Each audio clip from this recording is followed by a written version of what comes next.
بسم اللہ الرحمن الرحیم۔ منہج کارپوریشن جدہ برائے پروڈکشن و ڈسٹریبیوشن آپ حضرات کی خدمت میں قصص الانبیاء کا مبارک سلسلہ پیش کرنے کی سعادت حاصل کر رہا ہے۔ اب آپ اس مبارک سلسلے کا نواں حلقہ سماعت فرمائیں۔ یعنی وہ ابھی بھی وہ سمندر کا وہ علاقہ ہے کہ وہاں اب بھی پانی میں کوئی چیز زندہ نہیں رہتی، حالانکہ پانی موجود ہے لیکن کوئی چیز جاندار نہیں بچتی۔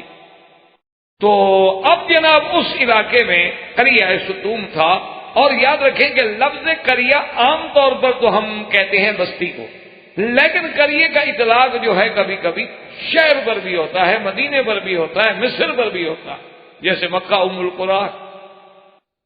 اسی طرح یوسف علیہ السلام کے آپ قصے میں پڑھیں گے فَاسْأَلِ الْقَرْيَةَ الَّتِي كُنَّا فِيهَا، آپ کے بیٹے کہیں گے کہ حضرت ہم جس شہر میں تھے آپ وہاں سے پوچھ لیں، ہم نے تو کوئی دیہاتی نہیں کی، تو وہ بستی میں تو نہیں تھے، وہ تو مصر میں۔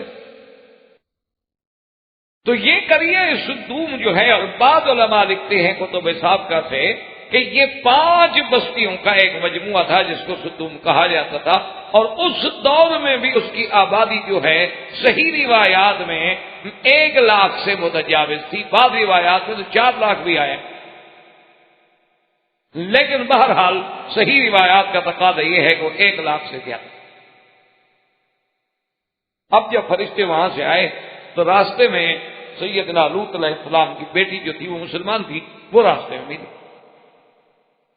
اس نے دیکھا کہ یہ آدمی ناواقف ہیں اور پھر اتنا خوبصورت ہیں اور شباب ہیں، اور ان کے چہروں پہ ایسا جمال ہے جو ہم نے کبھی نہیں دیکھا اور نہ اس علاقے میں دیکھے گئے، اور ہمارے علاقے کی قوم جو ہے اس کے تو حالات بڑے خراب ہیں، تو لہذا اس نے کہا تم کون ہو؟ انہوں نے کہا ہم تو مسافر ہیں، مہمان۔ تو انہوں نے بیٹی نے کہا کہ اچھا ایسا کریں کہ آپ یہاں ٹھہر جائیں،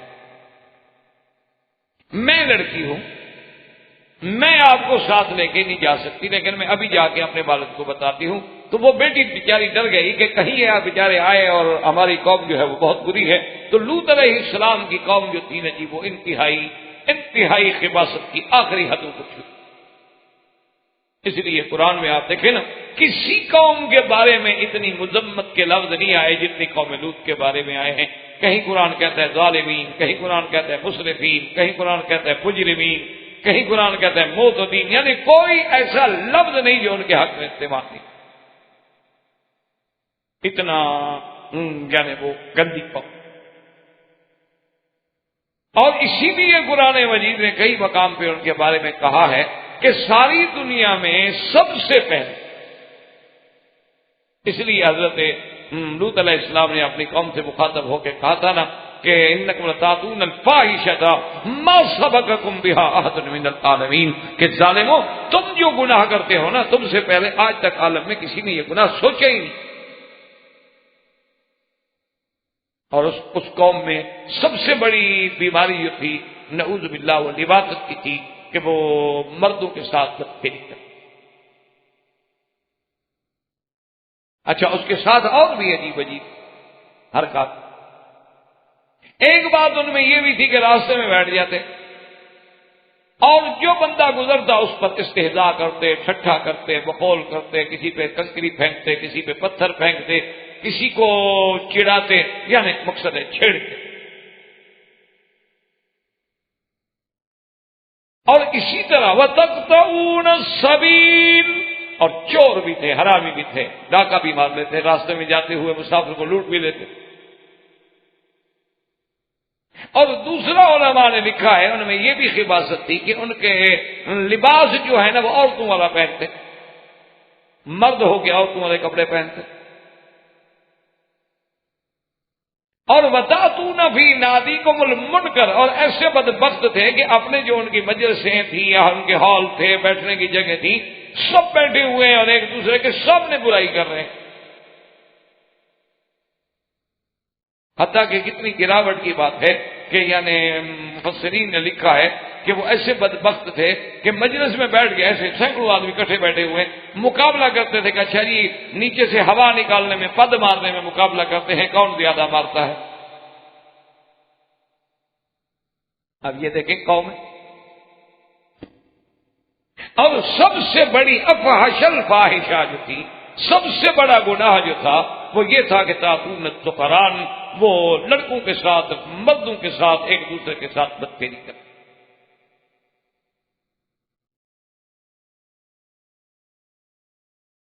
اسی لیے قرآن نے کئی مقام پہ ذکر کیا کہ حضرت نوح علیہ السلام، حضرت لوط نے کہا انکم لتاتون الرجال شہوۃ من دون النساء، اس ظالموں تم عورتوں کو چھوڑ کر جو اللہ نے پیدا کی ہیں، تمہاری بیویاں گھر میں ہیں، ان کو چھوڑ کے تم لڑکوں سے بدفعلی کرتے۔ اس لیے مسئلہ سمجھ لیں کہ زنا بھی جرم ہے، لیکن یہ لواطت جو ہے یہ زنا سے بھی شدید جرم، یہ اس سے بھی شدید۔ اسی لیے حدیث مبارک میں ہے کہ من عمل قوم لوط، کہ جو شخص بھی قوم لوط والا عمل کرے فقتل الفاعل والمفعول، یعنی اس کرنے والے کو بھی اور کرانے والے کو دونوں کو قتل کر، سزا ہی قتل۔ اسی لیے امام احمد بن حنبل رحمۃ اللہ علیہ، امام شافعی رحمۃ اللہ علیہ کا یہی فتویٰ ہے کہ ان کو قتل کر دیا جائے، اور حضرت علی رضی اللہ تعالیٰ عنہ یہ فرماتے تھے کہ اس کو قتل کرنے کے بعد آگ میں جلا، ایسا برا فعل کرتا ہے۔ اور امام ابو حنیفہ رحمۃ اللہ علیہ کا فتویٰ یہ ہے کہ اگر خدا نہ خواستہ آج اس قوم میں کوئی بندہ اس گناہ میں مبتلا پایا جائے تو وہ کہتے ہیں کہ اس کو کسی اونچی جگہ پہ لے جاؤ، کسی مینار پہ لے جاؤ، کسی مکان پہ لے جاؤ، پہاڑ پہ لے جاؤ، اسی طرح اس کو گراؤ اور اوپر پتھروں کی بارش، یعنی اتنا بڑا۔ اسی لیے حضور پاک نے فرمایا کہ جو آدمی اپنی بیوی کو بھی غلط راستے سے استعمال کرتا ہے وہ ملعون، فرمایا اس پہ اللہ کی لعنت۔ تو یہ اتنا فاحشہ ہے اور اتنا کبیح ہے، لیکن خدا کی قدرت دیکھو ہماری گناہوں کی سزا، کہ جیسے حضور نے فرمایا تھا نا صدق رسول اللہ، میرے مدنی کا فرمان جو ہے وہ سچا ہے۔ آپ نے فرمایا تتبعن سنن من قبلکم ذراعا بذراع شبرا بشبر ولو دخلوه جحر ذب لدخلتموه او كما قال النبی صلی اللہ علیہ وسلم، فرمایا میری امت بھی ہر وہ کام کرے گی جو پہلی امتیں کرتی، فرمایا بالکل تم انہی کی طرح چلو گے جو جو گناہ انہوں نے کیے ہیں تم بھی، اور فرمایا کہ اگر وہ کسی گوہ کی بل میں گھس گئے نا تم بھی گھس جاؤ۔ تو اسی لیے آج آپ دیکھ لیں کہ قوم لوط کا جو عمل تھا، جو لواطت کا عمل تھا، جو بد فطرتی عمل تھا، جو غیر فطری فعل تھا، آج امت محمد مصطفیٰ میں ایک عذاب بن کے تھا،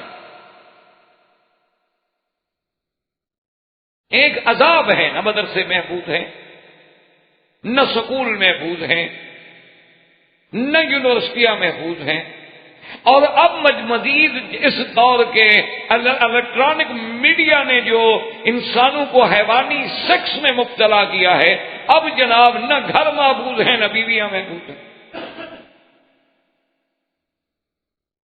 انا للہ و انا الیہ راجعون، کہ اتنا بڑا جرم ہے کہ حضور نے فرمایا اقتلوا، قتل کر دو اس بدبخت، زمین پہ رہنے کا کیا حق ہے، ایسا عمل کرتا ہے۔ اور حضرت علی رضی اللہ تعالی نے فرمایا کہ صرف قتل نہیں بلکہ فارقو ہو، جلا بھی دو۔ صرف اب دیکھیں اللہ معاف فرمایا دنیا میں ایسے باطل فرقے بھی ہیں، بعد روافض میں یعنی شیعہ میں بعض ایسے فرقے پیدا ہوئے ہیں کہ جنہوں نے نعوذ باللہ اپنی بیوی کے ساتھ یعنی اللہ معاف فرمائے غیر فطری فعل کرنے کی اجازت دی ہے۔ وہ کہتے ہیں جی بیوی ہے جب نکاح میں، یہ تھوڑا ہے کہ ایک حصہ تو نکاح میں ہو اور ایک حصہ نکاح میں نہ ہو، نعوذ باللہ ثم نعوذ باللہ۔ اور دوسرا انہوں نے استدلال جو ہے نعوذ باللہ اللہ کے قرآن کو بدل دیتے ہیں کہ جب قرآن پاک میں یہ آیا ہے، پوچھا گیا کہ بھئی ایک آدمی جو ہے اپنی بیوی کے ساتھ کیسے مل سکتا ہے، تو قرآن کہتے ہیں انا شئتم فاتوا حرثکم انا شئتم، وہ کہتے ہیں انا شئتم کا معنی یہ ہے کہ جس طرح سے چاہو۔ تو حالانکہ یہ بات غلط ہے کہ جب قرآن کی تفسیر خود سرکار دو عالم صلی اللہ علیہ وسلم نے بیان کر دی تو ان کے بعد کیا مطلب، لا اطرا بعد العروس، حضور کے فرمان کے بعد کون مولوی کو حق حاصل ہے کہ وہ قرآن کو بدلے؟ حضور پاک نے جب خود فرما دیا کہ بھئی اناشئتم کا معنی یہ ہے کہ میاں بیوی جو ہیں وہ کسی بھی حال میں بیٹھ کے، لیٹ کے، کھڑے ہو کے، کوئی کیفیت بھی اختیار کر سکتے ہیں، لیکن فی سمام واحد، لیکن فرمایا خبردار جگہ ایک ہوگی، حقسکم، جو کھیتی ہے جہاں سے بچہ پیدا ہوتا۔ اور قرآن نے بھی کہا فاتو حقسکم، آؤ اپنے کھیتی والی جگہ۔ اور پھر حدیث میں یعنی وضاحتیں موجود ہیں کہ ایک مدینے کی لڑکی کی شادی جو تھی مکے والے سے ہو گئی۔ پہلے دور میں انصار مہاجرین کی شادیاں ہوتی تھی۔ اب جب شادی ہوئی تو مکے کے لوگ جو تھے وہ اپنی بیوی کو مختلف طریقوں کے ساتھ بٹھاتے تھے، تو اس نے اپنی بیوی سے خواہش کی، اس نے کہا کہ نہیں، ہم اہل مدینہ میں تو یہ رواج ہے نہیں، ہم اہل مدینہ کے لوگ جو ہیں بس وہ ٹھیک ہے، عورت ہے، لیٹ گئی، بس بات ختم ہو گئی۔ اس نے کہا تم میری بیوی ہو؟ اس نے کہا ٹھیک ہے چاہے میں تمہاری بیوی ہوں، لیکن ہمارے مدینے منورہ میں یہ آداب کے خلاف ہے، لیکن ایسی چیز ہے۔ تو پھر حضور صلی اللہ علیہ وسلم سے پوچھتے ہیں اللہ لا یستحی من الحق، حق میں کیا شرم ہے بھائی؟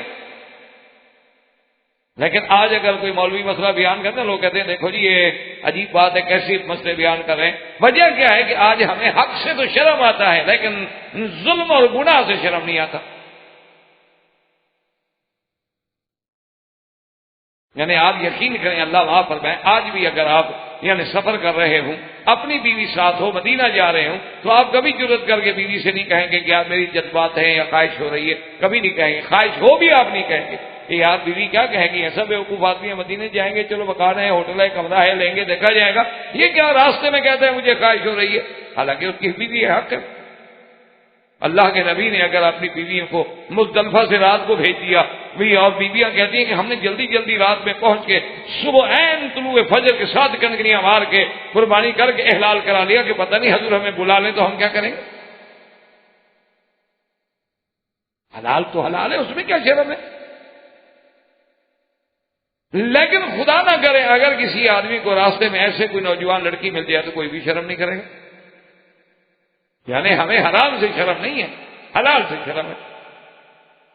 دین کا مسئلہ ہم نہیں پوچھیں گے، ساری زندگی ہم غلطی کرتے رہیں گے، کبھی نہیں پوچھیں گے کہ حیض سے غسل کرنے کا طریقہ کیا ہے۔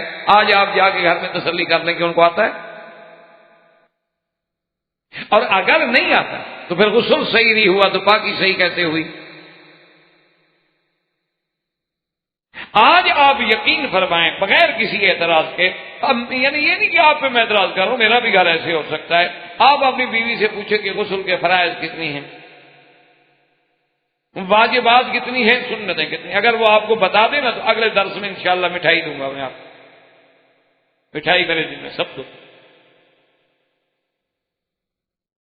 آپ تو پڑھے لکھے ہیں، جب اگر ہمارا گھر کا یہ حال ہوگا تو آپ خود توقع کریں کہ جاہلوں کا کیا حال ہوگا۔ بھئی آپ کے حال الحمدللہ تعلیم ہے، تعلیم چاہے اردو کی ہو انگریزی، وہ علم تو علم ہے نا، آپ کوئی بھی کتاب لے کے الحمدللہ پڑھ سکتے ہیں، بیوی کو سمجھا، لیکن آپ بلا مجھے آپ پر اعتبار ہے، آپ جھوٹ نہیں بولیں گے، آپ ان سے پوچھ لیں کہ غسل کے فرائض کتنی ہیں، واجبات کتنی ہیں، سنتیں کتنی، چلو مستحبات میں نہیں جائیں، مستحبات لمبے ہوتے ہیں وہ نہیں یاد رکھ سکیں گے، تو صرف یہ تین چیزیں، فرائض کتنی ہیں، واجبات کتنی ہیں اور سنتیں کتنی ہیں۔ اگر ان کو آتی ہوں نا جی آپ لکھ لیجیے گا، اور جن جن کو صحیح جواب آئے گا ان کو مٹھائی میں دوں گا، میری بیٹی ہے، میری بہن ہے، میرا بھی حق ہے۔ اور اگر نہ آئے تو ذرا ٹھنڈے دل سے سوچ لیجیے گا کہ اگر پاکی نہ ہو تو نماز ہو گئی، اور اگر پاکی نہ ہو تو ان کی عبادت ہوگی۔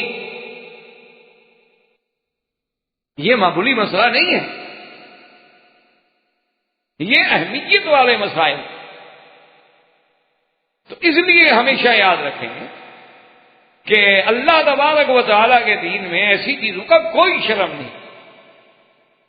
تو یہ سب سے بڑا گناہ ہے لباست، چاہے آدمی مرد سے کرے یا عورت سے کرے، یا مرد اپنی بیوی سے یا کسی عورت سے کرے، یہ افحش الفاحشہ ہے، اور اس فاحشہ کی بنیاد رکھنے والے کون ہیں؟ قوم لوط۔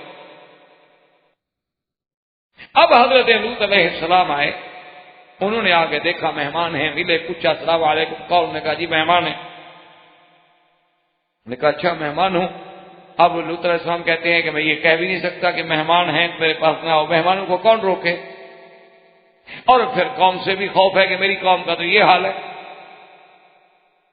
خیر ان کو لے کے چل پڑے اور کہتے آئے کہ یہ علاقہ وہ ایسا ہے اور یہاں کے لوگ ایسے ہیں اور ان کے عادات ایسے ہیں اور یہ بڑے بری، تاکہ یہ مہمان خود سمجھ جائیں اور خود کہیں اچھا جی السلام علیکم، ہم اس بستی میں نہیں جاتے، ہم ادھر جاتے ہیں، اور اپنی زبان سے یہ نہ کہیں کہ بھی میرے گھر میں نہ آؤ۔ کبھی مہمان کو روکنا تو آداب نبوت کے خلاف ہے۔ اچھا لیکن مہمان بھی ماشاءاللہ پکے، وہ سنتے رہیں اور چل رہے ہیں ساتھ ساتھ بالکل بغیر کسی بات، حتیٰ کہ لوط علیہ السلام کے گھر میں پہنچ گئے۔ اور جب لوط علیہ السلام کے گھر میں پہنچ گئے تو ان کی بیوی نے جا کے قوم کو خبر کر دی، کیونکہ بیوی کافرہ تھی۔ اسی لیے قرآن نے کہا ضرب الله مثلا للذين كفروا امرأة نوح وامرأة لوط كانتا تحت عبدين من عبادنا صالحين فخانتاهما فلم يغنيا عنهما من الله شيئا وقيل ادخلا النار مع الداخلين۔ اللہ تبارک و تعالیٰ کہتا ہے قرآن میں مثال بیان کی کہ نوح کی بیوی بھی لوط کی بیوی دونوں کافرہ ہیں، اور دیکھو ایک کا نام والہا ہے اور ایک کا نام والغہ ہے، دونوں کافرہ۔ فخانتاہما، دونوں نے خیانت کی، لیکن سمجھ لو کہ نبی کی بیوی کافرہ تو ہو سکتی ہے لیکن گناہگار نہیں ہو سکتی، زانیہ نہیں ہو سکتی، کیونکہ وہ تو نبی پہ تہمت ہے کہ نبی کے گھر میں عورت اور زانیہ۔ ہاں کفر ہونا الگ بات ہے، یا کوئی مسلمان ہوتا ہے کوئی کافر ہوتا ہے۔ تو اس بیوی نے جا کے ان کو خبر دی، اس نے کہا کہ ایسے خوبصورت لڑکے تو میں نے آج تک دیکھے نہیں جو آج لوط کے گھر میں ہیں۔ کہا اچھا تو قوم جناب دوڑ۔ وَجَاءَهُ قَوْمُهُ يُهْرَعُونَ إِلَيْهِ وَمِن قَبْلُ كَانُوا يَعْمَلُونَ السَّيِّئَاتِ۔ قوم کو جب پتہ لگا تو دوڑ پڑے اور لوط علیہ السلام کے گھر کو گھیر لیا، اور اللہ کہتا ہے پہلے بھی تو اس برائی میں مبتلا تھے، اب ان کو پتہ لگا کہ خوبصورت لڑکے آ گئے ہیں تو اب کہاں صبر کریں گے۔ آئے تو جب وہاں آئے لوط علیہ السلام سے کہا کہ بھائی اپنے مہمان جو ہیں نکالو، نے کہا خدا کا خوف کرو، اللہ سے ڈرو۔ قال یا قوم هؤلاء بناتی هن اطہر لکم۔ لوط علیہ السلام نے فرمایا کہ ظالمو، یہ میری بیٹیاں جو ہیں تمہارے لیے پاک ہیں، لیکن یاد رکھو اس کا مطلب یہ نہیں کہ لوط علیہ السلام نے اپنی بیٹیاں پیش کی تھا، آپ کی تو دو بیٹیاں ہیں، نعوذ باللہ ساری قوم کو دو بیٹیاں پیش کر رہے ہیں، یہ ظلم ہے، اس کی حالت ہے اور نبی پر تہمت ہے۔ معنی یہ ہوتا ہے کہ جو بھی لڑکی ہو، جو بھی کسی کی بیوی ہے، کچھ ہے کہ تمہارے سے نبی کی بیٹی ہے، جیسے قرآن کہتا ہے کہ نبی کی بیویاں تمہاری مائیں ہیں، ازواجہ امہاتکم، تو جب نبی کی بیویاں ہماری مائیں ہیں تو ہم ان کے کیا ہوئے؟ بیٹے ہوئے۔ النبی اولا بالمؤمنین من انفسہم، ان کی جانوں سے بھی زیادہ ہے، گویا کہ وہ اب ہیں، اس لیے جتنی بیٹیاں ہیں وہ سب بیٹیاں ہوں گی پیغمبر کی۔ اس لیے اللہ کے نبی نے کہا ظالمو، تمہارے گھر میں بیویاں موجود ہیں، عورتیں موجود ہیں، تم ان کو چھوڑ کے کیا کہہ رہے؟ فاتقوا اللہ ولا تخزون فی ضیفی الیس منکم رجل رشید۔ انہوں نے کہا ظالمو اللہ سے ڈرو، مجھے مہمانوں کے بارے میں رسوا نہ کرو، میرے گھر میں عزت والے مہمان ہیں، تم کیا کہہ رہے ہو؟ مجھے بھی رسوائی سے بچاؤ۔ کیا تم میں کوئی ایک بندہ بھی نہیں جس کو عقل آئے، بات سمجھے کہ کیا کہہ رہے ہو؟ قالوا لقد علمت ما لنا في بناتك من حق وانك لتعلم ما نريد۔ اب قوم کی بے حیائی کا عالم دیکھیں، جب آدمی گناہوں میں بڑھ جاتا ہے تو اللہ پردے ڈال دیتا ہے، اللہ دلوں پہ مہرے لا دیتا ہے۔ اب نبی کو کہتے ہیں کہ اے لوط علیہ السلام، آپ کو پتہ ہے ہمیں لڑکیوں سے عورتوں سے تو غرض بھی نہیں، خواہش بھی نہیں، تم تو جانتے ہو کہ ہم کیا چاہتے ہیں، ہمیں تو لڑکے چاہیے، ہم کیا کریں عورتوں کو؟ عجیب بات ہے، تمہیں پتہ نہیں؟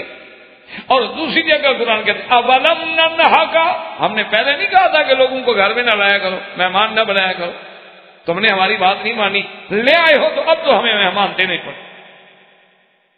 قال لو ان لی بکم قوتا او آوی الی رکن شدید. اب حضرت لوط گھبرائے اور کہنے لگے اے قوم، ہائے کاش میرے پاس کوئی طاقت ہوتی یا میں بھی کسی قبیلہ کسی طاقتور قوم کے ساتھ تعلق رکھتا تو تمہارا مقابلہ کرتا. اب میں اکیلا بندہ کیسے اپنے مہمانوں کی عزت کو بچاؤں؟ اسی لیے حضور نے فرمایا کہ رحم اللہ لوطا، اللہ ہمارے بھائی لوط پہ رحمت کرے. دیکھو کیسے بیچارے مجبور ہو کے کہہ رہے تھے. اس کے بعد یاد رکھیں پھر اس قصے کے بعد اللہ نے پھر نبی نہیں بھیجا مگر کسی خاص قبیلے میں. اس کے بعد پھر کتنے نبی آئے تو کسی قوم میں آئے کہ چلو کوئی دشمنی کرنے والا ہو تو کوئی ساتھ کھڑے ہونے والا بھی تو ہوتا. اب جب لوط علیہ السلام گھبرا گئے، یعنی مقصد یہ تھا کہ اللہ تو اپنی سنت پوری کر رہے تھے کہ عذاب اس وقت تک نہیں کریں گے جب تک کہ حجت پوری نہ ہو جائے کہ فرشتوں کے سامنے، اللہ کے نبی کے سامنے قوم نے آ کے اپنے گناہوں کا صرف یہ نہیں کہ اقرار کیا بلکہ بے حیائی کی انتہا کر دی کہ نبی سے کہتے ہیں لڑکے ہمارے ضبط کرو برائی کے لیے، اور کھل کے کہتے ہیں آپ کو پتا ہے ہم نے کیا کرنا. اب حضرت لوط علیہ السلام جب گھبرائے اور پریشان ہوئے تو اللہ نے حکم دیا فرشتوں کو کہ بات قالوا یا لوط انا رسل ربک لن یصلوا الیک. انہوں نے کہا لوط علیہ السلام کیوں گھبراتے ہو، ہم تو فرشتے ہیں، ہمیں اللہ نے بھیجا ہے، ہم بندے نہیں ہیں. آپ بالکل نہ گھبرائیں، ہمارا تو خیر یہ کیا بگاڑیں گے، تمہاری طرف بھی نہیں آ سکتے. ان کو تو یہ طاقت نہیں ہے کہ تمہیں ہاتھ لگا کے دیکھو. آپ کو صرف اللہ کی طرف سے یہ حکم ہے کہ رات کے آخری حصے میں آپ اپنے بچوں کو لے کے اس بستی سے نکل جائیں، چھوڑ دیں. اور یہ بھی حکم ہے کہ جب نکل جائیں تو پھر مڑ کے نہیں دیکھنا پیچھے، پھر ان پہ رحم نہیں کھانا، پھر ان کی طرف نظر نہیں ڈالنی، بس آپ جائیں. اور لکھا ہے روایات میں فخرج جبریل علیہ السلام فطمس علی اعینہم، حضرت جبریل علیہ السلام باہر آئے اور اپنا ہاتھ مارا ان کی آنکھوں پہ، سب کی آنکھیں اندھی ہو گئی. اب جناب اندھے ہو کے دیواریں پکڑ کے دھکے کھا کھا کے بھاگ رہے ہیں، لیکن کہتے پھر بھی ہیں ہاں لوط علیہ السلام آج تو تم نے جادو کر دیا، ہم کل آئیں گے چھوڑیں گے نہیں. دیواریں پکڑ پکڑ کے جا رہے ہیں لیکن بے حیائی کی انتہا ہو. اور اس کے بعد فرشتوں نے کہا فَأَسْرِ بِأَهْلِكَ بِقِطْعٍ مِّنَ اللَّيْلِ وَلَا يَلْتَفِتْ مِنكُمْ أَحَدٌ إِلَّا امْرَأَتَكَ إِنَّهُ مُصِيبُهَا مَا أَصَابَهُمْ إِنَّ مَوْعِدَهُمُ الصُّبْحُ أَلَيْسَ الصُّبْحُ بِقَرِيبٍ. فرشتوں نے کہا آپ مڑ کے نہ دیکھنا، لیکن آپ کی بیوی جو ہے وہ نہیں بچ سکے گی اللہ کے عذاب سے، کیونکہ وہ خیانت کر کے ان کے ساتھ مل چکی ہے اور ان کی بربادی کا وقت جو ہے وہ صبح کا وقت ہے. اور علماء نے لکھا ہے مفسرین نے کہ جب صبح کا وقت ہوا اللہ نے حکم دیا فرشتے کو جبریل علیہ السلام کو، اور آپ نے اپنے پروں کو داخل کیا تو قوم الارض، ان بستیوں کے بالکل نیچے جو جڑیں تھیں وہاں سے اپنے پروں پہ اٹھایا حضرت جبریل علیہ السلام نے. اور حدیث مبارک میں آتا ہے اتنے آسمان کے قریب ہو گئے کہ ان الملائکۃ سمعوا نباح کلابہم، کہ حتیٰ کہ فرشتوں نے بھی ان کے کتوں کی بھونکنے کی آوازیں اور ان کے مرغوں کی آوازیں سنی. اور بعض روایت میں ہے کہ انہم سمعوا تسبیح الملائکہ، انہوں نے بھی ملائکہ کی تسبیح کی آوازیں سنی. جب اتنے اونچے چلے گئے اللہ نے حکم دیا کہ الٹ دو. اب اتنی دور سے فرماتے ہیں فلما جاء امرنا جعلنا عالیہا سافلہا، کہ جب اللہ کا حکم آ گیا، وقت مقرر آ گیا، پھر اٹھا کے اوندا گرایا گیا. وَأَمْطَرْنَا عَلَيْهَا حِجَارَةً مِّن سِجِّيلٍ مَّنضُودٍ، اور اللہ نے حکم دیا کہ پتھروں کی بارش کرو ان پر، اور لگاتار پتھر برسو.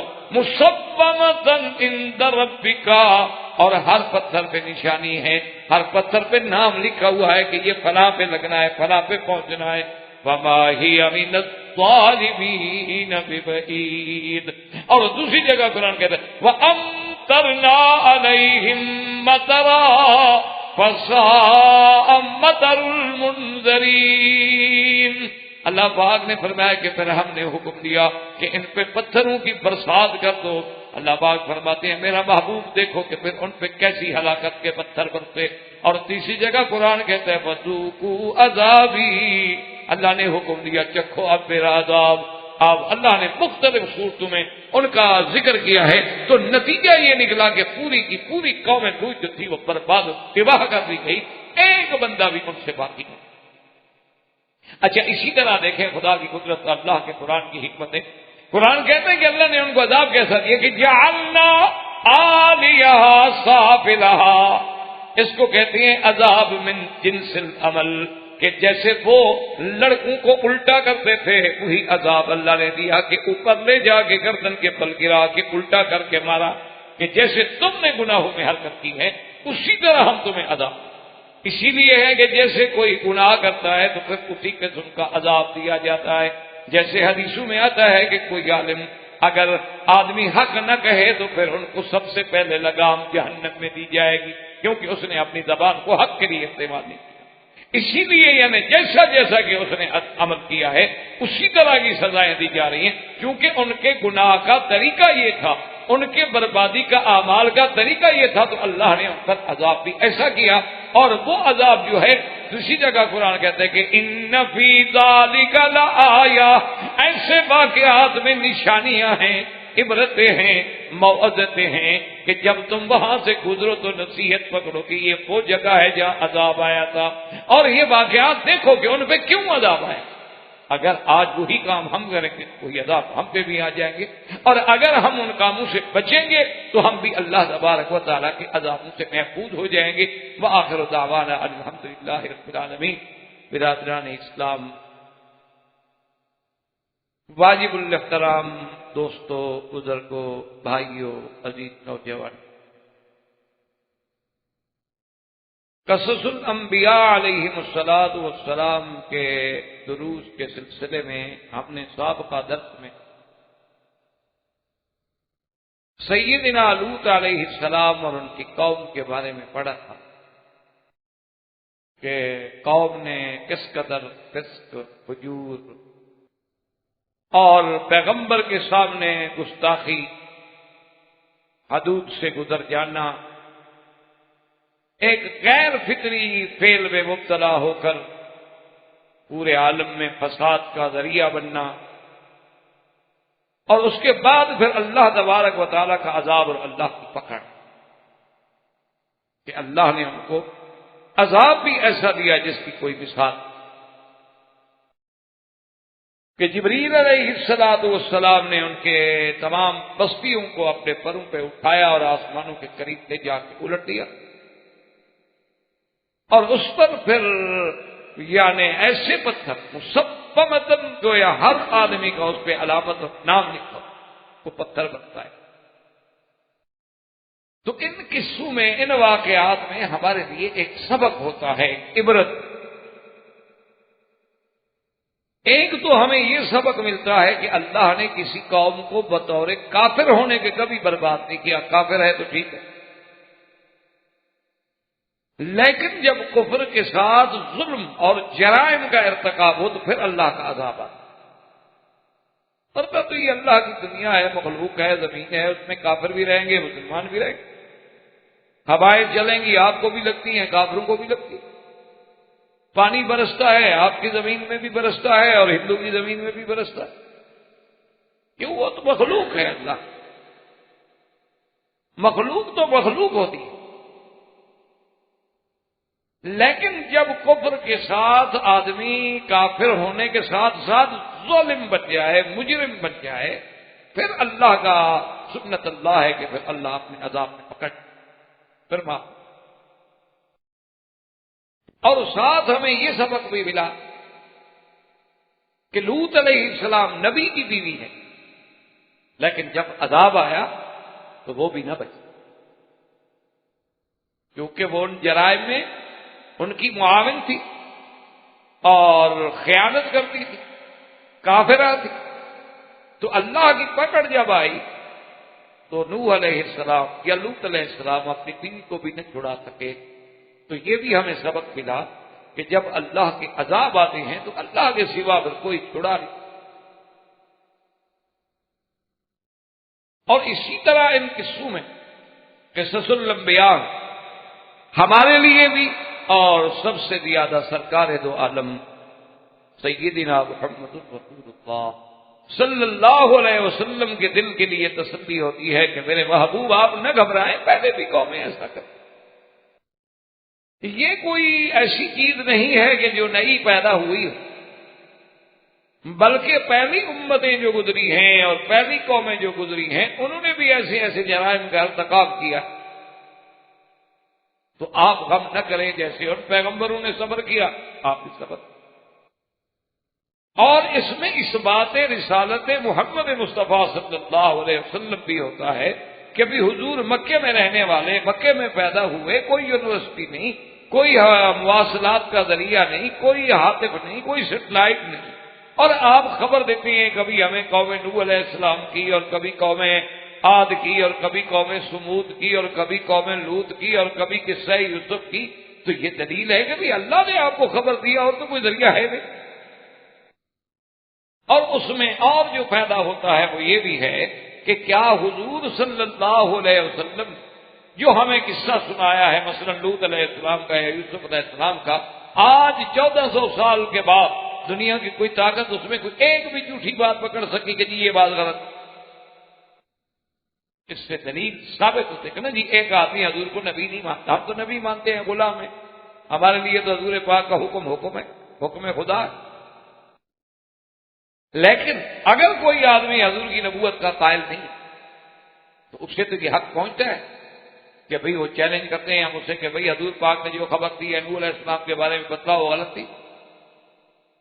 اب تو تمہارے پاس مسائل موجود ہیں، اب تو تم یہ بھی بتا سکتے ہو کہ یہ درخت کتنا ہزار سال پرانا ہے، اب تو تم ہڈیوں کے ڈھانچے دیکھ کر بھی یہ بتا سکتے ہو کہ ڈینوسار کتنے پرانے ہیں، تو کیا ہمارے پیغمبر نے جو خبر دی ہے کوئی ایک تو جھوٹی ثابت کرو نا۔ تو یہ رسالت نبوت مصطفیٰ صلی اللہ علیہ وسلم کے لیے بھی سب سے بڑی دلیل ہے یہ قصص الانبیاء علیہم الصلوات۔ اور آج ہم قصص الانبیاء علیہم السلام کے ذمہ سیدنا یوسف علیہ السلام کے قصہ مبارک سے اپنے درس کی ابتدا کر رہے ہیں۔ تو سیدنا یوسف علیہ السلام کا قصہ جو ہے یہ ایک عظیم اور عجیب قصہ، اور خدا کی شان دیکھیں کہ یہ سورت یوسف علیہ السلام جو ہے یہ سورت مکی، اس لیے آپ حضرات جب قرآن پڑھتے ہیں دیکھتے ہیں نا سورتوں پہ لکھا ہوتا ہے سورت مکیہ اور مدنیہ، تو اس کا ایک راجع قول آپ یاد رکھ لیں کہ جتنی سورتیں، جتنی آیتیں، جتنی رکوع میرے محبوب پہ ہجرت سے پہلے اترے ہیں وہ سب مکی، چاہے وہ کہیں اترے کسی جگہ اترے، اور جتنی آیا اور جتنی قرآن کی صورتیں میرے آقا پہ محبوب دو عالم صلی اللہ علیہ وسلم پہ ہجرت کے بعد اتری، وہ سب مدنی، چاہے وہ کہیں اتری۔ اب دیکھیں نا حضور حج پڑھنے کے لیے تشریف لائے تو قرآن عرفات میں بھی نازل ہوا،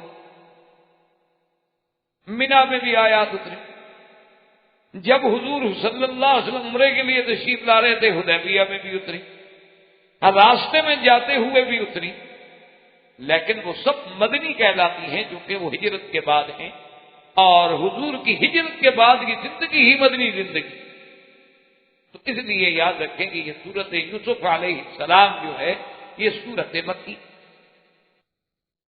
اور پھر اس کی ایک عظیم مناسبت کہ یہ سورت مبارک اس سال نازل ہوئی ہے جس کو عام الحزن کہا جاتا ہے۔ آپ سیرت النبی کے سلسلے میں پڑھ چکے ہیں کہ سرکار دو جہاں صلی اللہ علیہ وسلم کے زمانے میں ایک سال ایسا بھی گزرا ہے کہ جس کو عام الحزن کہا جاتا ہے۔ اس کی وجہ یہ کہ سرکار دو جہاں صلی اللہ علیہ وسلم کے سب سے بڑے محسن چچا جو تھے ابی طالب، سب سے بڑے معاون، سب سے بڑے حضور صلی اللہ علیہ وسلم کی یہ خدمت کرنے والے اور آپ کے ساتھ ہر مسئلے میں شریک ہونے والے چچا، اس لیے حضور صلی اللہ علیہ وسلم فرماتے تھے کہ قریش کو مجھے ایذا پہنچانے کی اس وقت تک جرأت نہیں ہوئی جب تک کہ ابی طالب زندہ تھا، ابی طالب کی موت کے بعد پھر قریش نے مجھے کھل کے تکلیفیں، تو یہ ابی طالب وہ ہیں جو حضور کے لیے شیب ابی طالب میں، آپ کے لیے آپ جب بیکارڈ ہوا تو کبھی حضور کے ساتھ، اور یہ وہ ابی طالب ہیں کہ یعنی جن کی محبت اور پیار کا یہ عالم تھا کہ سرکار دو جہاں صلی اللہ علیہ وسلم کے بغیر کھانا نہیں کھاتا۔ اب ابی طالب جب فوت ہو گئے اور پھر فوت بھی ایسے حال میں ہوئے کہ اسلام نہ لا سکے، کلمہ نہ پڑھ سکے، جو حضور کے لیے سب سے بڑا غم، جو سب سے بڑا حضور کے لیے ہم تھا۔ دیکھو نا جی، اصولی سی بات ہوتی ہے کہ وہ ایک حدیث مبارک میں آتا ہے کہ ایک عورت آئی، اس نے آ کے سرکار دو جہاں صلی اللہ علیہ وسلم سے جہاد کے بعد پوچھا کہ یا رسول اللہ، میرا ایک نوجوان ایک ہی بیٹا تھا اور وہ اسی جہاد میں شہید ہو گیا، میں صرف اس لیے حاضر ہوئی ہوں کہ آپ مجھے یہ بتا دیں کہ اللہ نے میرے بیٹے کی قربانی قبول فرما لی ہے، وہ جنت میں ہے، بس صرف یہ پوچھنے کے لیے۔ حضور پاک صلی اللہ علیہ وسلم نے فرمایا کہ اللہ کی بندی، ان للہ جنان، اللہ کے ہاں تو کئی جنتیں ہیں، وَإِنَّهُ لَفِي الْفِرْدَوْسِ الْأَعْلَىٰ، تیرا بیٹا تو سب سے اعلیٰ جنت۔ نے کہا تو بس مجھے اتنی کہا کہ اگر قربانی ہماری قبول ہوگی، میرا بیٹا شہید ہو گیا، اللہ راضی ہو گیا، وہ جنت میں پہنچ گیا، خلاص، پھر غم کی کیا بات، پھر غم کی کیا بات، موت تو آنی ہے، موت سے کس کو مفر، اور اگر اللہ عزت کی موت دے، شہادت کی موت دے، اللہ جنتی والی موت دے، تو پھر کیا چاہیے آپ؟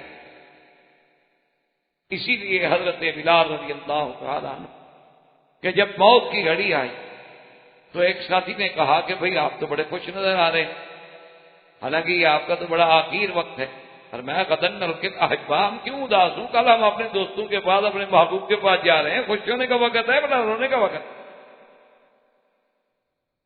اسی لیے سیدنا عثمان رضی اللہ تعالی عنہ جب آپ کا محاصرہ کیا گیا اور بالکل وقت قریب آ گیا، حالانکہ آپ یعنی سمجھتے ہیں کہ حضرت عثمان خلیفہ وقت ہیں، اور حضرت عثمان رضی اللہ تعالی عنہ کے زمانے میں اسلام کہاں پہنچ گیا، اسپین تک، قسطنطنیہ تک، ساری دنیا اسلام کے زیر نگیں آ گئی، تو مدینہ منورہ میں 500-600 باغیوں کو کنٹرول کرنا حضرت عثمان کے لیے کون سی بڑی بات تھی؟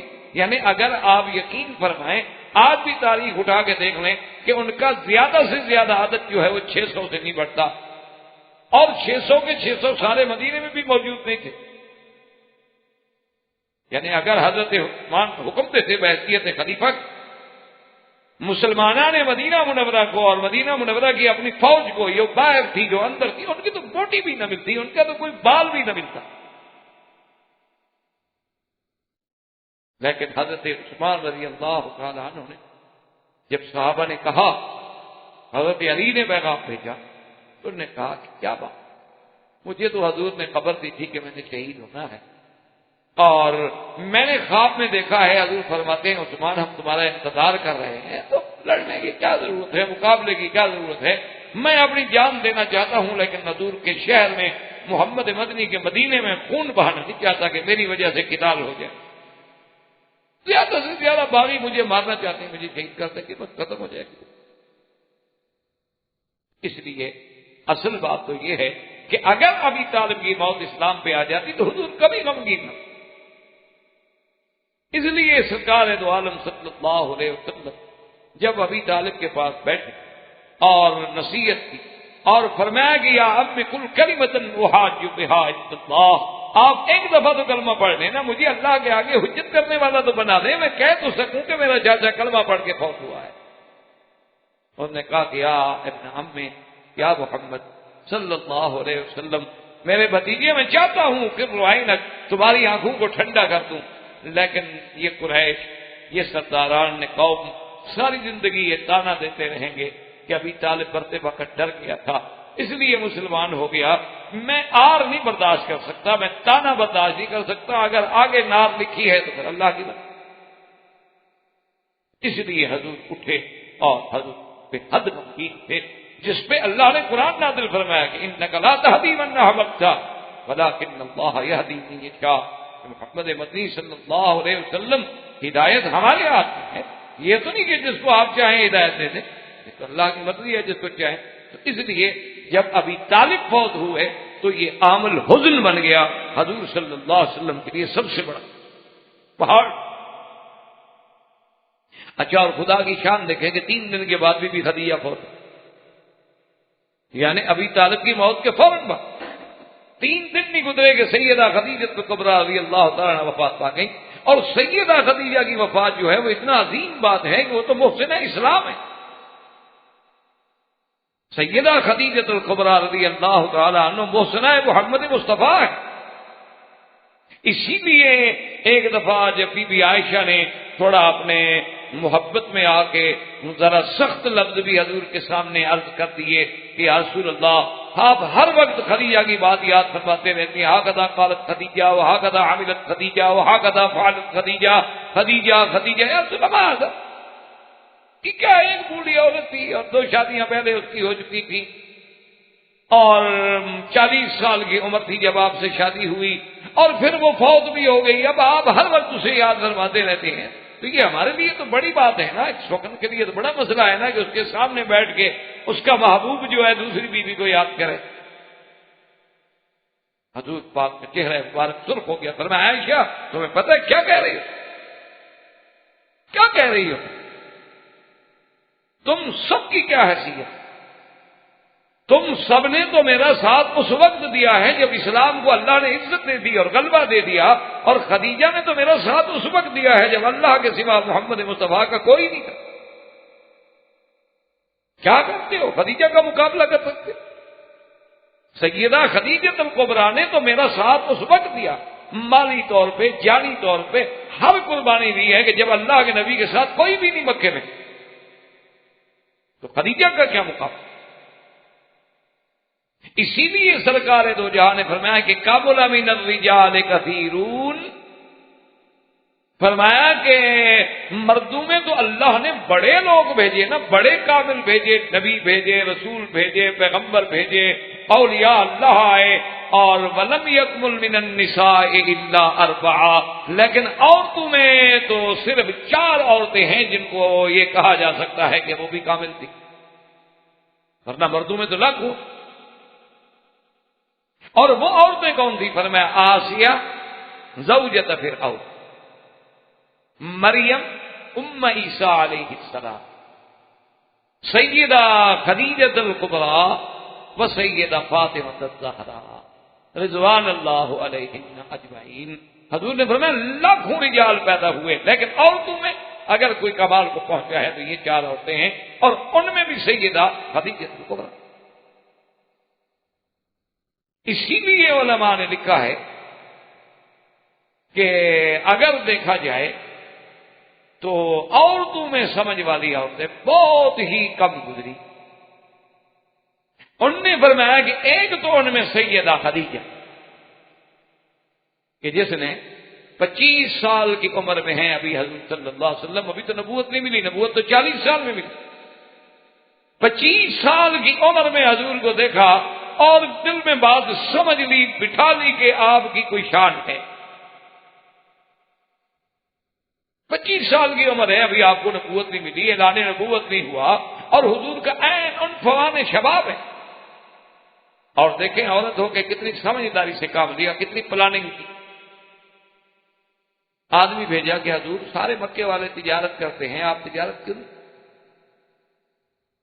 تجارت کرنا تو بڑی اچھی بات، بزنس کرنا تو اچھی بات. اور ایسے بھی روایات میں آتا ہے کہ اللہ نے تقریباً یوں سمجھے کہ 10 حصے جو ہیں برکت کے وہ تو تجارت میں رکھے. تو حضور نے فرمایا کہ بات تو ٹھیک ہے، میرا بھی دل چاہتا ہے، لیکن میں کیسے تجارت کروں؟ میرے پاس تو پیسہ نہیں، پیسے کے بغیر کیسے تجارت کروں؟ تو سیدہ خدیجہ نے پیغام بھیجا کہ لا تحزن، حضور آپ غم نہ کریں، میں پیسے دیتی ہوں، میرے پیسے سے سامان لے جائیں. اور جیسے قریش لے جاتے ہیں کہ مکے سے لے گئے اور پھر وہاں سے یا شام سے لے آئے اور مکے میں آ کے بھیجی. اچھا حضور تیار ہو گئے، اب خدیجہ الکبریٰ نے کیا کیا کہ اپنا ایک تجربے کار جو پرانا غلام تھا، کیونکہ سیدہ خدیجہ تو خاندانی عورت تھی نا، قریش سے تھی اور بڑے خاندان کی عورت تھی، تو اپنے غلام کو بھی ساتھ کر دیا کہ تم بھی ساتھ جاؤ اور ساتھ رہ کے واپسی پر مجھے تم نے ایک ایک بات کی رپورٹ دینی ہے محمد عربی صلی اللہ علیہ وسلم کے بارے میں، آپ کا اٹھنا بیٹھنا سونا بات کرنا، آپ کا اخلاق، آپ کی سیرت۔ آدمی تو سفر میں کھلتا ہے نا، سفر میں پتہ چلتا ہے نا آدمی کا آدمی کیا ہے۔ گھر بیٹھے ہوئے تو ہر آدمی اچھا آدمی، کون کسی کے ساتھ لڑتا ہے۔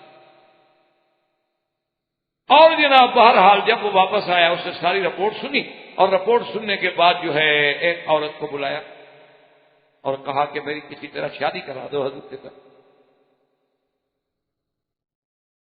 رشتے کرنے والی خواتین ہوتی ہیں تو خاتون کو بلائے، ساری پلانیں خود کر رہے ہیں۔ اچھا اس خاتون نے آگے حضور صلی اللہ علیہ وسلم سے عرض کیا کہ یا محمد صلی اللہ علیہ وسلم، آپ جوان ہیں شباب ہیں اور اب تو آپ تجارت بھی کر رہے ہیں ماشاءاللہ، پیسے بھی ہیں، آپ شادی کیوں نہیں کرتے؟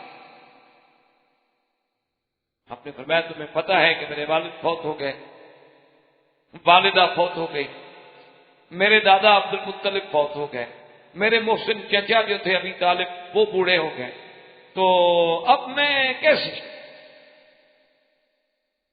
اس نے کہا اچھا میں اگر کوئی رشتہ دیکھوں، شادی تو میں بھی چاہتا ہوں۔ انہوں نے کہا اچھا آپ کا خدیجہ کے بارے میں کیا خیال؟ جو فرمایا خدیجہ کے بارے میں کیا کہتی ہو، کل کی بات کرو، وہ ایک امیر خاندان کی عورت ہے، میرے ساتھ کیا شادی کرے گی؟ میرے پاس نہ پیسہ ہے، نہ گھر ہے، نہ دولت ہے، نہ جائیداد ہے۔ اس نے کہا حضور میں نے یہ نہیں پوچھا کہ وہ کرے گی یا نہیں کرے گی، میں تو آپ کی رائے پوچھنا چاہتی ہوں کہ آپ کا سیدہ خدیجہ کے بارے میں کیا خیال؟ حضور نے فرمایا اللہ کی بندی، سیدہ خدیجہ کو کون رد کرے گا بھلا؟ کوئی مکے میں ایسا آدمی ہے کہ سیدہ خدیجہ کا رشتہ ہو سکتا ہو انکار کر دے؟ اس نے کہا حضور پھر ابشر، آپ کو مبارک ہو، مجھے تو خدیجہ نے بھیجا ہے آپ کے پاس، مجھے تو اس نے بھیجا ہے پیغام دے۔ عجیب بات، اس لیے آپ اندازہ کریں کہ انہوں نے کہا کہ اعقل النساء، سمجھ والی عورت کے جس نے 25 سال کی عمر میں پہچان لیا تھا کہ اللہ کے نبی کی کوئی شان ہے، یہ عام انسان نہیں۔ ورنہ تو خوبصورت اور بھی لوگ قریش میں پیدا ہوتے رہتے ہیں۔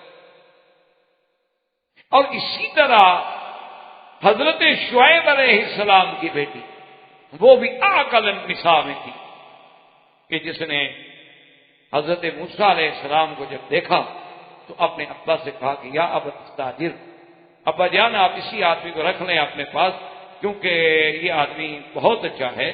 تو والد تو والد ہوتا ہے نا، اس کو جب نوجوان بیٹی کسی غیر مرد کی تعریف کرے تو باپ کو تو لگتی ہے، باپ کو چبھتی ہے۔ انہوں نے کہا کہ آپ کو کیسے پتا ہے کہ میں اچھا آدمی ہے؟ انہوں نے کہا کہ ابا جان ایک تو بات یہ ہے کہ جس کنویں پہ وہ پتھر کا ڈھکنا ہے نا، وہ 10 آدمی بھی زور لگائیں 20 بھی لگائیں تو نہیں ہٹا سکتے، اس اللہ کے بندے نے ہاتھ سے پکڑ کے ہٹا دیا۔ ایک تو کبھی ہے، اور دوسرا جب میں اس کو بلانے کے لیے گئی تو ان نے مجھے ہدایت کی کہ تم میرے پیچھے چلو، آگے نہ چلو، حالانکہ وہ تو مسافر ہیں، وہ تو راستہ جانتے نہیں۔ لیکن موسیٰ علیہ السلام نے کہا کہ دیکھو ایسا کرو کہ آپ انتخاب تو میرے پیچھے ہو جاؤ اور مجھے بتا دی جاؤ کہ سیدھا چلو، دائیں چلو، بائیں چلو، کیونکہ آگے نہ چلو تو میں سمجھ گئی کہ یہ نہیں چاہتے کہ عورت آگے ہو، ہوا سے ممکن ہے بال کھل جائیں، کوئی بدن کا حصہ کھل جائے اور ان کی نظر پڑ جائے، تو اتنا امین اور دیانت دار بندہ کیسے مل سکتا ہے ہمیں؟ عقل تھا کہ وہ سمجھدار ترین عورتوں میں شمار ہوئی کہ اس نے بھی موسیٰ علیہ السلام کو پہچان لیا کہ یہ عام بندہ نہیں، یہ کوئی خاص ہے۔ اس لیے علماء نے لکھا ہے کہ یہ عام الحزن تھا کہ سیدہ خدیجہ الکبریٰ رضی اللہ تعالی عنہا اور یہ ام اولاد النبی المصطفیٰ، تمام اولاد جو ہے حضور صلی اللہ علیہ وسلم کی، سب کی ماں جو ہے سیدہ خدیجہ الا ابراہیم۔ حضور کی جتنے بیٹے ہیں، آپ کی 4 بیٹیاں ہیں، سب بی خدیجہ ان کی ماں، الا ابراہیم وہ بھی ماریا قبطیہ سے ہیں اور مدینہ منورہ میں پیدا ہوئے اور وہ بھی وفات فرما گئے۔ تو یہ کتنا بڑا شرف ہے کہ ایک تو زوجہ محمد مصطفیٰ اور ایک ام اولاد النبی المصطفیٰ، اور تیسری یہ ہے کہ محسنہ اسلام وہ بھی فوت ہو گئی۔ اب آپ خود سوچ سکتے ہیں کہ حضور کے لیے کتنا بڑا غم ہوگا کہ ابھی طالب فوت ہو، سیدہ خدیجہ الکبریٰ رضی اللہ تعالی عنہا فوت ہو گئی، تو اسی لیے اس کو کہا جاتا ہے عام الحزن، کہ یہ عام جو غم کا سال تھا بھئی اس میں تو پے در پہ ہمیں بس غم ہی سامنے آئے، تو خدا کی شان ہے کہ اللہ نے سورۃ یوسف نازل کی۔ اسی لیے روایات مبارک میں یہ آتا ہے کہ جو بندہ کسی غم میں مبتلا ہو، اللہ نہ کرے، تو اگر وہ سورۃ یوسف تلاوت کرے نا، اس کے پڑھنے سے انسان کا غم جو ہے ہلکا ہو جائے۔ یعنی کتنا آدمی غمگین ہو، پریشان ہو، محزون ہو، انہوں نے کہا حزن کا علاج ہی تلاوت یوسف، جب سورۃ یوسف علیہ السلام تلاوت کرے تو حزن اور غم جو ہے خود بخود۔ اور اسی طرح سورۃ یوسف علیہ السلام جو ہے، یاد رکھیں، اس میں ایک عجیب تشابہ ہے میرے محبوب، کہ حضرت یوسف علیہ السلام کو ستانے والے بھی کون تھے؟ آپ کے بھائی۔ اور میرے محبوب محمد عربی صلی اللہ علیہ وسلم کو ستانے والے کون تھے؟ آپ نے حضور صلی اللہ علیہ وسلم کے دشمن کون تھے؟ ابی جہل، ابی لہب، عتبہ، عتیبہ، شیبہ، ربیہ، ولید بن المغیرہ، سب اپنے۔ اور جس طرح سیدنا یوسف علیہ السلام کو نقصان پہنچانے کا سبب کیا تھا؟ حسد۔ اسی طرح میرے مدنی سرکار صلی اللہ علیہ وسلم کی مخالفت کا اصل سبب کیا ہے؟ حسد، کہ اللہ نے حضور کو اتنا اونچا کر دیا، اللہ نے حضور کو اتنی عظمت دے دی، اتنی شان دے۔ ام یحسدون الناس علی ما آتاہم اللہ من فضلہ۔ تو یہ ایک بہت بڑا تشابہ ہے قصہ یوسف علیہ السلام میں اور قصہ سرکار دو عالم صلی اللہ علیہ وسلم۔ اور اسی طرح ایک بات یاد رکھیں کہ اللہ نے پیغمبروں کے بڑے قصص بیان کیے ہیں قرآن میں، انشاءاللہ آپ پڑھ بھی رہے ہیں، سن بھی رہے ہیں، اور زندگی رہی اور اللہ نے توفیق دی تو آئندہ بھی ہم پڑھیں گے۔ لیکن کوئی قصہ جو ہے کسی جگہ ترتیب کے ساتھ، تکمیل کے ساتھ ذکر نہیں کیا گیا۔ جیسے آپ نے دیکھا ہے کہ نوح علیہ السلام کا واقعہ ہے تو کئی صورتوں میں مذکور ہے۔ اگر سیدنا ابراہیم الخلیل علیہ السلام کا واقعہ ہے تو کئی صورتوں میں، سیدنا موسیٰ علیہ السلام کا قصہ ہے تو کئی صورتوں میں، متعدد صورتوں میں ذکر ہے، اور ہر جگہ ایک اسلوب بیان ہے۔ لیکن یہ واحد قصہ ہے سیدنا یوسف علیہ السلام کا کہ جس کو اللہ نے ایک ہی مقام پہ قرآن میں، ایک ہی صورت میں اور پوری ترتیب کے ساتھ بیان، اور جس قصہ مبارک کو اللہ خود فرماتے ہیں کہ نحن نقص علیک احسن القصص، نحن نقص علیک احسن القصص بما اوحینا الیک ھذا القرآن وَإِن كُنتَ مِن قَبْلِهِ لَمِنَ الْغَافِلِينَ۔ اللہ نے فرمایا ہم آپ پہ بہترین احسن القصص۔ اور یاد رکھیں قصہ جو ہے قصہ کیا معنی ہوتا ہے؟ کسی چیز کا ایک کے پیچھے جیسے قدم بہ قدم چلنا، یعنی آپ اگر آگے جا رہے ہیں نا، میں آپ کے قدم کو چل رہا ہوں تو معنی یہ ہے کہ کسی کو کہتے ہیں عربی میں قصہ۔ تو قصہ جو ہے الاصل تبع الاصل، ایک واقعے کے بعد واقعہ، واقعے کے بعد واقعہ۔ اسی لیے قرآن کہتا ہے نا کہ جب موسیٰ علیہ السلام کو انہوں نے صندوق میں بند کر کے دریاؤں میں ڈال دیا تھا تو ماں نے اپنی بیٹی سے یہی کہا تھا نا، وقالت لأخته قصيه فبصرت به عن جنب وهم لا يشعرون۔ ماں نے کہا کہ بیٹی اسی راستے پہ جاؤ نا، ذرا چل کے پتہ تو کرو موسیٰ علیہ السلام کہاں پہنچے۔ تو وہاں بھی لفظ جو ہے اختی کی وہ قصہ سے ہے، اسی لیے اللہ نے فرمایا احسن القصص۔ اور پھر اس کی براہ راست نسبت میں، اللہ قرآن تو سارا اللہ کا کلام ہے، لیکن یہ بھی یاد رکھا کریں کہ جس کام کو اللہ خود یہ فرمائے ہم نے کیا نہ، سارا کوئی کام بھی فرشتے کریں اللہ کے حکم سے کریں، کوئی بھی چیز اللہ کے حکم کے بغیر نہیں ہوتی، لیکن جس چیز کی نسبت براہ راست اللہ اپنی ذات کی طرف کرتے ہیں تو اس چیز کی عظمت کا خود اندازہ کرنے کے وہ چیز کتنی بڑی عظیم ہو۔ کہ اللہ تبارک و تعالیٰ نے جیسے حضور کے بارے میں فرمایا کہ انا اعطیناکل کوثر، ہم نے انا نحن نزلنا الذکر، ہم نے قرآن انا انزلناہ فی لیلۃ القدر، ہم نے اتارا ہے۔ یہ عظمت ہے قرآن، ورنہ لانے والے تو جبریل ہے، اترنے والے تو جبریل ہے، آگے پڑھنے والے تو جبریل ہے، لیکن حضور اللہ پاک اپنی ذات کی طرف نسبت فرماتے ہیں، تو اس لیے یہاں بھی اللہ پاک نے فرمایا کہ نحن نقص علیک احسن القصص۔ اس قصے کی عظمت کا اور اس کی رفعت شان کا آپ یہ اندازہ، اور پھر اس میں جس پیغمبر کا قصہ ہے یعنی سیدنا یوسف علیہ السلام، وہ بھی اتنے شان والے پیغمبر ہیں کہ آپ بھی نبی، والد بھی نبی، یعنی آپ اندازہ کریں نا کہ یوسف علیہ السلام بھی نبی، آپ کے ابا یعقوب علیہ السلام بھی نبی، یعقوب علیہ السلام کے ابا اسحاق بھی نبی، اور اسحاق کے ابا ابراہیم الخلیل بھی نبی۔ یعنی آپ اندازہ فرمائیں کتنی بڑی شان ہے کہ یعنی پوری نسل، اندازہ فرمانے کی پوری نسل نبی ابن نبی ابن نبی ابن نبی، یعنی باپ نبی، دادا نبی، پر دادا نبی۔ اسی لیے جب حضور صلی اللہ علیہ وسلم پوچھا گیا تو آپ نے فرمایا کہ الکریم ابن الکریم ابن الکریم ابن الکریم، یعنی کریم ابن الکریم، کون؟ یعنی یوسف ابن یعقوب ابن اسحاق ابن ابراہیم الخلیل علیہ السلام۔ یعنی آپ اندازہ فرمائیں کہ کتنی بڑی عظمت ہوگی یوسف علیہ السلام کی کہ نبوت کے گھرانے میں اور خان وعدہ نبوت میں پیدا ہونے والا حضرت یوسف علیہ السلام، اسی لیے اس قصے کی عظمت کتنی۔ اور اسی کے ساتھ آپ یہ بھی دیکھیں کہ قرآن پاک نے حضرت یوسف علیہ السلام کے بارے میں یعنی غلام علیم کا لفظ بھی آئے گا، آپ کے بارے میں غلام حلیم کا لفظ بھی آئے گا، آپ کے بارے میں آتیناہ حکمن و علما کی شان بھی آئی، اور آپ کے بارے میں علمناہ یعنی تعویل الاحادیث کا علم بھی آیا۔ تو یہ ساری صفت جو ہے صرف یوسف علیہ السلام۔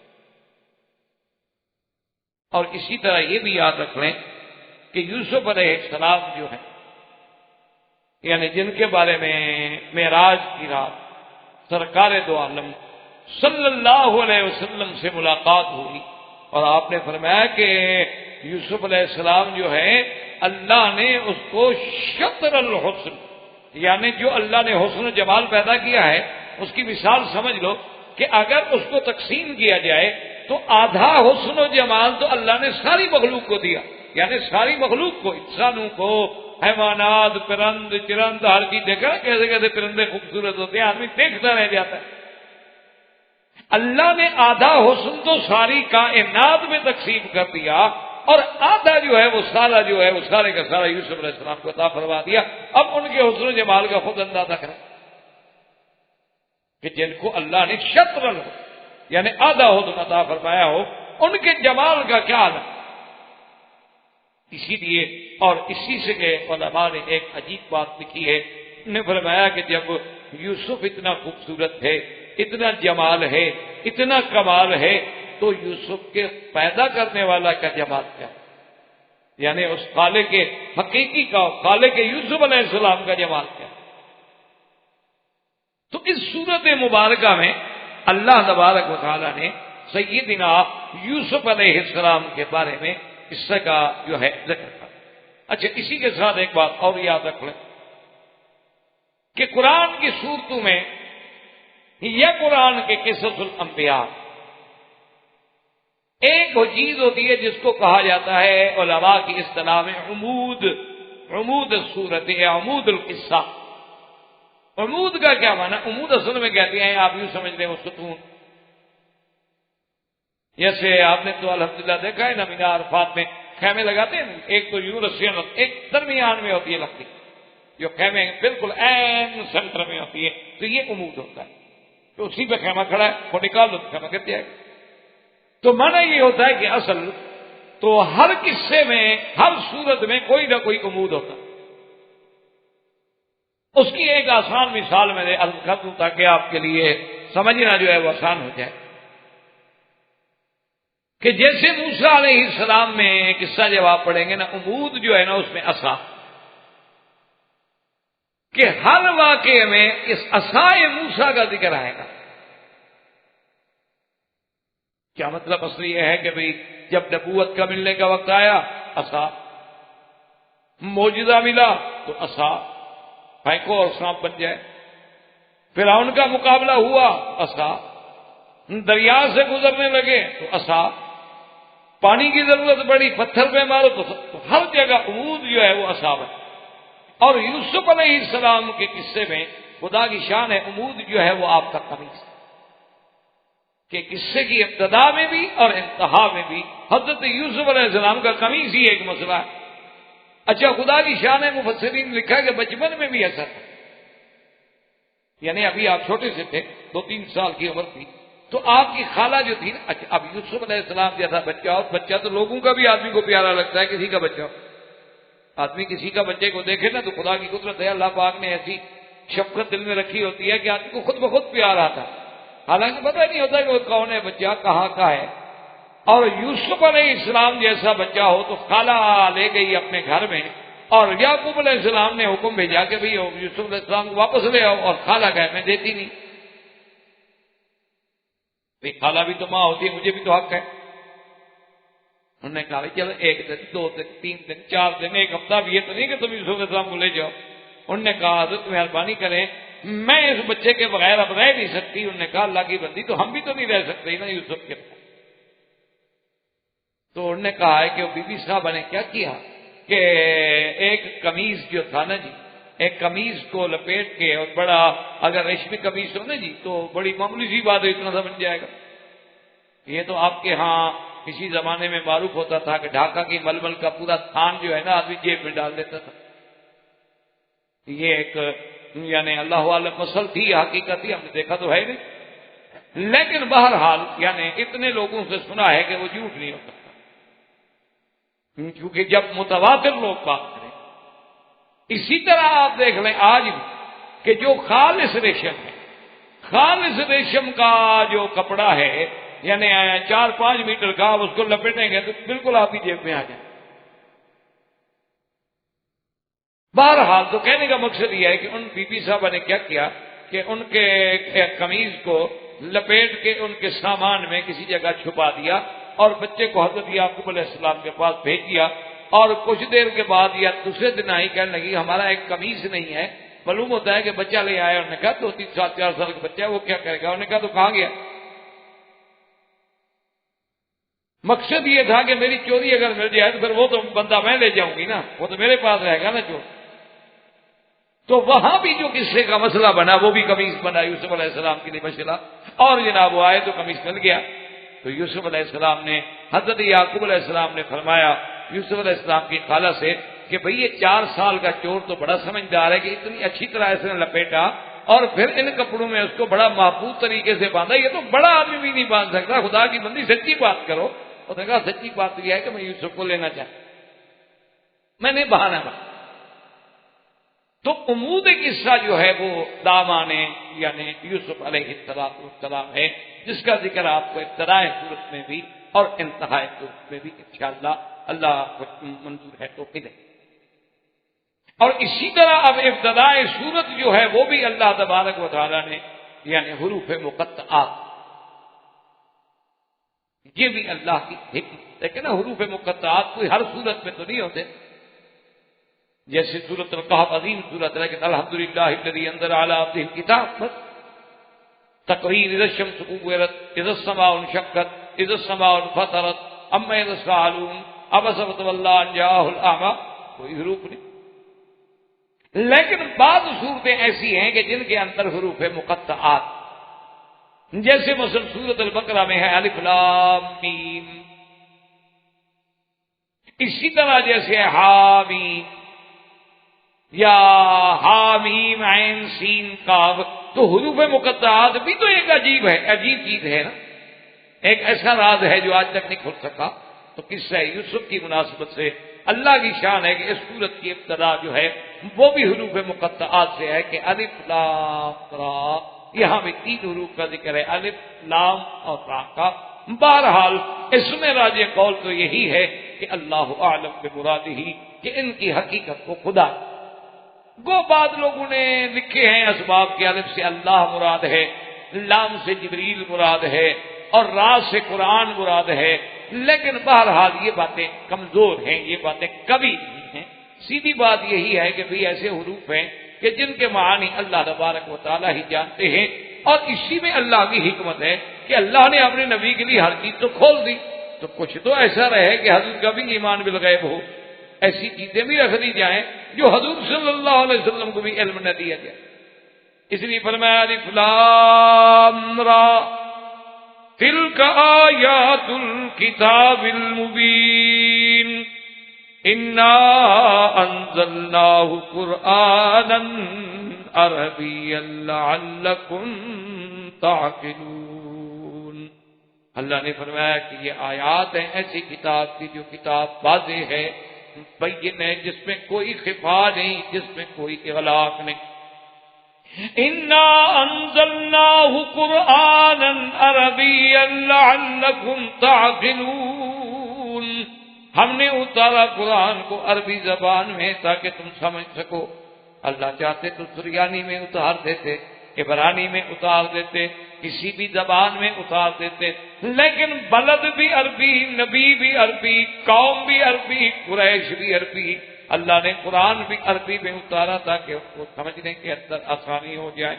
اور اسی میں فرماتے ہیں کہ نحن نقص علیک احسن القصص، یہ خطاب ہے محمد مصطفیٰ صلی اللہ علیہ وسلم کو کہ ہم آپ پر ایک ایسا قصہ جو بہترین قصوں میں سے ہے، بما اوحینا الیک ھذا القرآن وَإِن كُنتَ مِن قَبْلِهِ لَمِنَ الْغَافِلِينَ،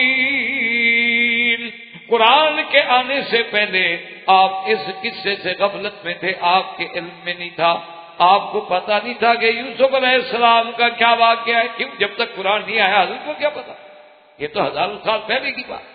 اسی لیے جیسے قرآن کہتا ہے کہ وَمَا كُنتَ تَدْرِي مَا الْكِتَابُ وَلَا الْإِيمَانُ وَلَٰكِن جَعَلْنَاهُ نُورًا، اللہ نے فرمایا میرا محبوب جب تک ہم نے قرآن نہیں اتارا، جب تک ہم نے وحی نہیں اتاری آپ کو، تو ایمان کی تفصیلات و جزیات اور قرآن کے حقائق کا بھی پتہ نہیں۔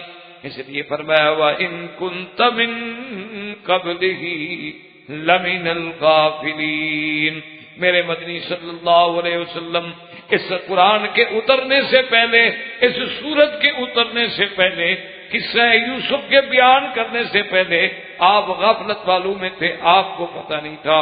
اور یہ عظیم قصہ جو ہے فرمایا اذ قال یوسف لأبیہ یا ابت انی رأیت احد عشر کوکبا والشمس والقمر رأیتهم لی ساجدین۔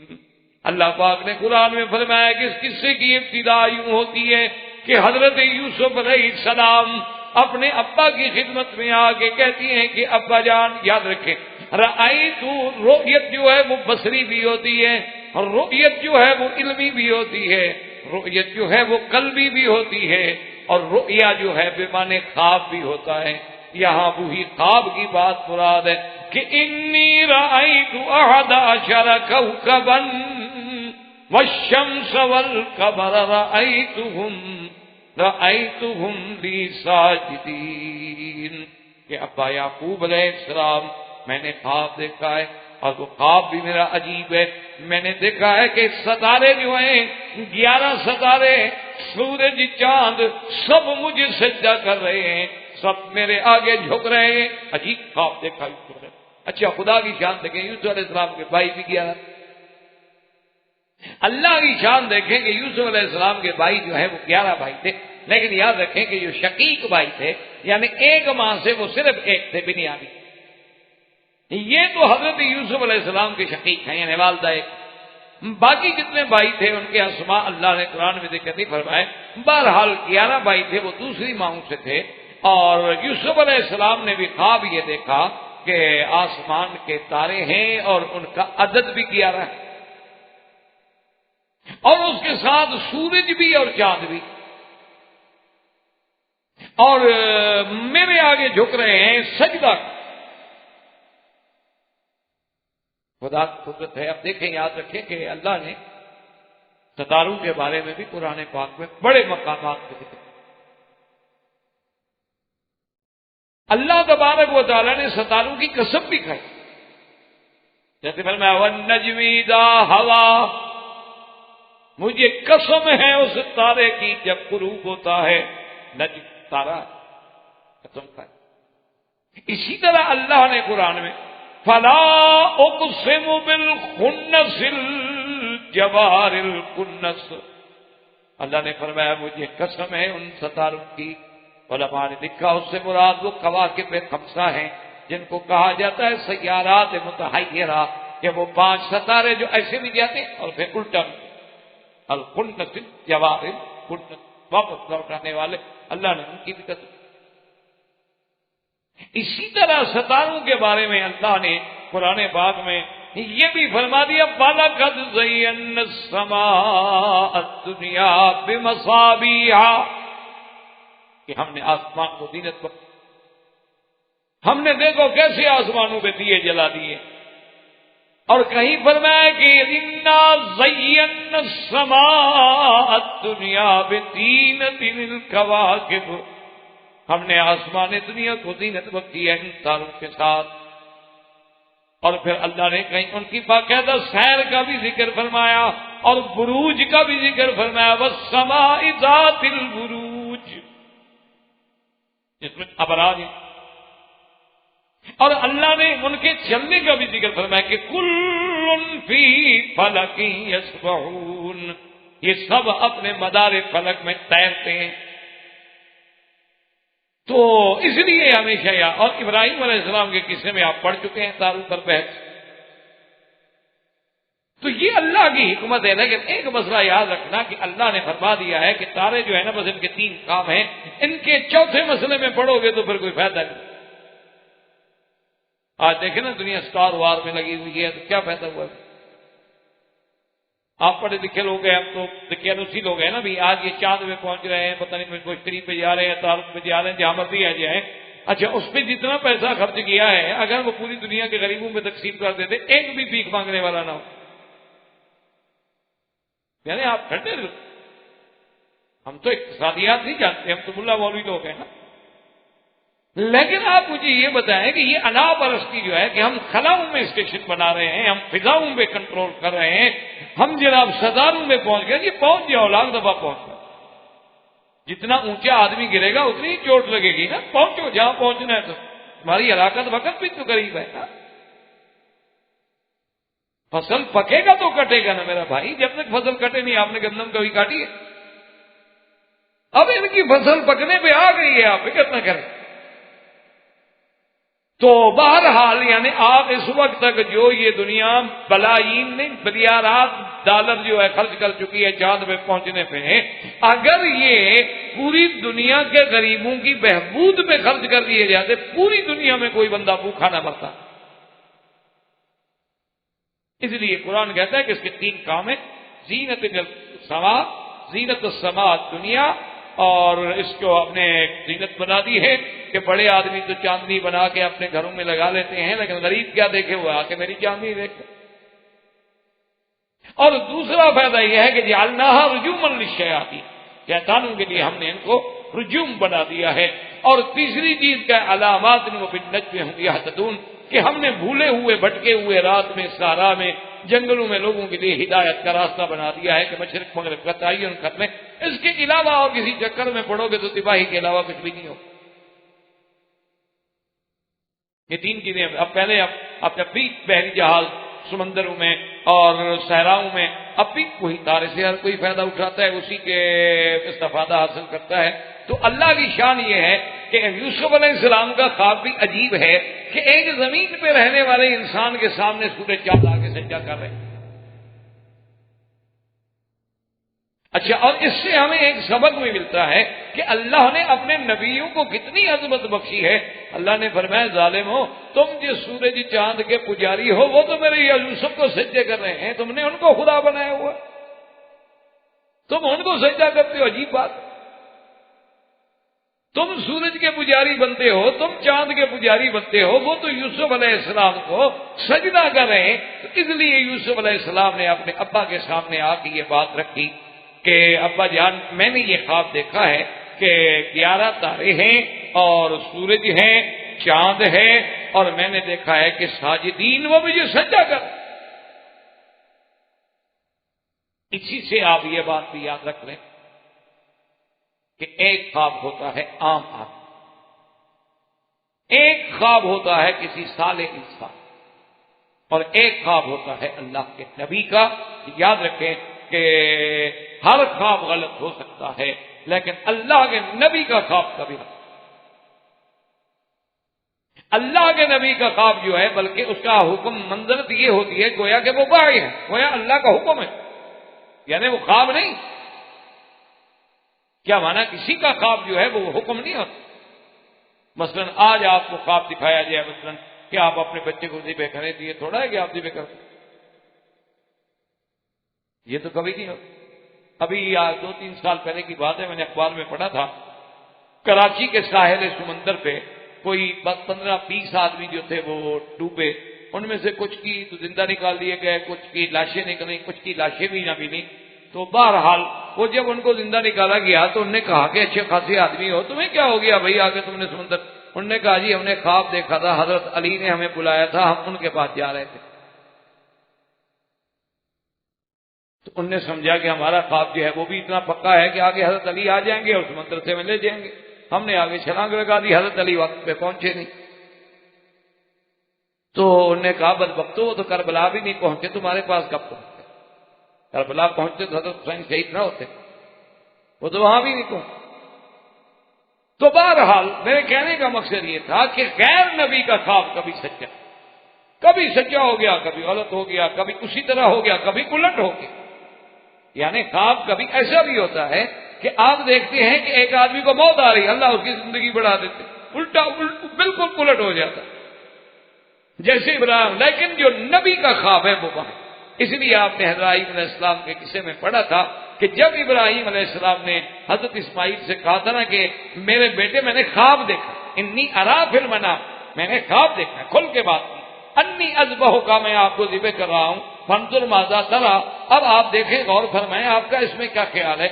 قال یا ابت افعل ما تؤمر، انہوں نے کہا ابا جان آپ کریں جو اللہ کا حکم ہے۔ ان کو پتا تھا کہ میرا ابا خلیل اللہ ہے، نبی ہے، اور ان کا خواب جو ہے وہ تو حکم خدا ہے۔ تو اس لیے حضرت یوسف علیہ السلام کو وہ نبی نہیں بنے، لیکن نبی تو ہے، ابھی نبوت نہیں ملی، ابھی تو بچپن۔ اور یہ بھی خدا کی شان ہے کہ 11 بھائیوں میں نبوت جو ملی تو صرف یوسف علیہ السلام۔ بعض لوگوں نے روایات میں یہ بھی لکھا ہے کہ آپ کے باقی بھائی جو تھے وہ بھی نبی بنے، لیکن وہ روایت نہیں ہے۔ اصل روایت صحیحہ جو ہے وہ یہی ہے کہ اللہ تبارک و تعالی نے نبوت کے لیے بھی اگر منتخب فرمایا، ہاں وعدہ ہے حضرت یعقوب علیہ السلام میں سے، تو صرف حضرت یوسف علیہ السلام ہے جن کو اللہ نے نبوت کے لیے چنا۔ اب جناب انہوں نے جو دیکھا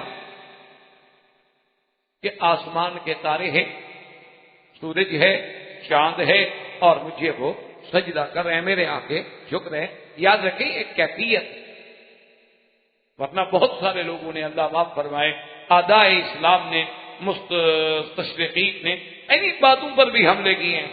انہوں نے کہا دیکھو جی چاند کتنا بڑا ہے، سورج کتنا بڑا ہے، یہ زمین جو ہے اس کو 114 گنا 14 سے اگر کرتے پھر بھی سورج بڑا ہے۔ یعنی سورج کا جو قرہ ہے، سورج کا جو حجم ہے، یعنی زمین سے 114 گنا بڑا ہے۔ انہوں نے کہا جی 114 گنا بڑی چیز جو ہے وہ یوسف علیہ السلام کے سجدہ کیسے کیا؟ احباب کرام، اس کے بعد اب آپ اس مبارک سلسلے کی CD نمبر 10 سماعت فرمائیں۔